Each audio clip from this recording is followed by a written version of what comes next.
What if I told you that our entire reality, everything you see, everything you feel, your whole world, is fundamentally just a single vector, a single point in some abstract mathematical space? Well, today we're diving into this seriously mind-bending idea from physicist Sean Carroll, which suggests that the universe might be way, way simpler and a whole lot weirder than any of us imagined. Let's just start with this quote, because it perfectly captures the bizarre, abstract nature of the reality we're about to explore. It's a place so far removed from our day-to-day experience that the normal rules just don't apply. So what on earth is this Hilbert space, and how could it possibly be the foundation of, well, everything? All right, so let's ask the big question. What is the world? The truth is, we all live with this massive contradiction between the world we experience every day and what physics tells us is really going on underneath it all. On one hand, you've got our reality, a solid 3D world filled with distinct things in definite places. But on the other hand, you've got quantum mechanics, the foundation of it all, which describes this fuzzy, probabilistic world, where the very idea of what's real is kind of up for grabs. So how do you get from that quantum weirdness to the solid chair you're sitting on? Well, the argument we're digging into today is that maybe, just maybe, we've been looking at this whole thing completely backwards. The problem might not be with reality, but with how we've been trying to build our theories about it. See, the old way, the traditional recipe for building a quantum theory, is to start with the world we know. Particles, space, all that classical stuff. And then you follow this procedure to quantize it. We essentially work our way down from our world to the quantum one. But what if nature doesn't work that way at all? And this right here is the key, the whole pivot. What if nature is just quantum, right from the get-go? In this view, our classical world of space and particles isn't the foundation. It's an emergent approximation, something that just sort of appears out of a deeper, stranger reality. Okay, so if we take that idea seriously, it leads to this radically minimalist proposal for what reality is made of. It's an extremist view for sure, but it's also incredibly elegant. So the fundamental arena for everything in this picture is something called Hilbert space. Now, this isn't a physical place you can visit. Think of it more like a vast, abstract library of possibilities. Every single point in this space represents one possible quantum state for the entire universe. And according to this idea, these two things are literally all there is.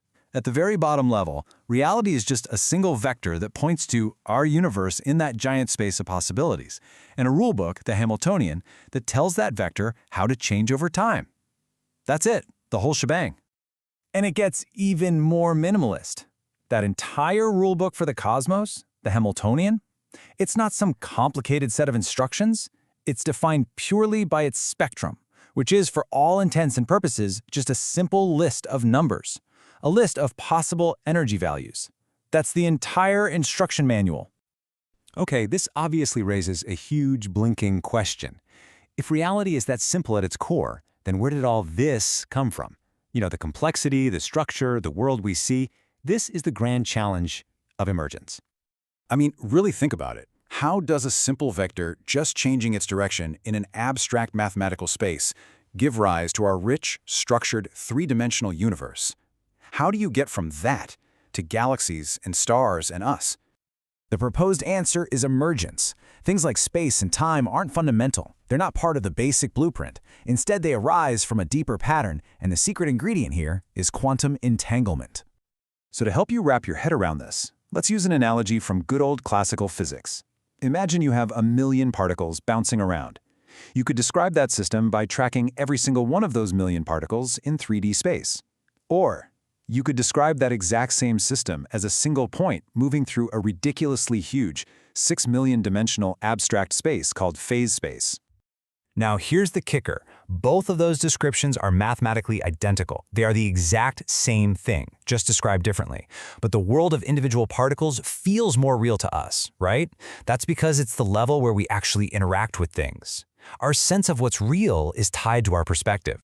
So how do we get space out of this? Well, the idea is to find the right way to slice up the universe's total quantum state into smaller pieces. You look for the structure. It's kind of like trying to find where the nearest neighbors are in this huge abstract mess. And you define nearness by how much two pieces are quantumly entangled. The more entangled they are, the closer they are. The less entangled, the further apart they are. Distance, and therefore space itself, literally emerges from these patterns of connection. And this is where it gets just wow. If you follow this procedure, if you define distance using entanglement, the geometry of space just appears. And incredibly, this emergent space has been shown to obey Einstein's equations for gravity. This suggests gravity itself isn't fundamental. It's just what entanglement looks like on a massive scale. So hold on, does this mean our world is just an illusion? Not at all. In this way of thinking, things can be completely real without being fundamental. So at the very bottom, the only truly fundamental things are the vector in Hilbert space and that list of numbers from the Hamiltonian. Everything else, space, time, particles, fields, you, me, tables, chairs, all of it is an emergent, higher-level description. They are real patterns that arise from that incredibly simple foundation. And remember, emergent doesn't mean not real. A table is real, even though we know it's fundamentally a collection of atoms. In the exact same way, space is real, even if it's fundamentally a pattern of entanglement. These structures are just as real as the chairs we're sitting on.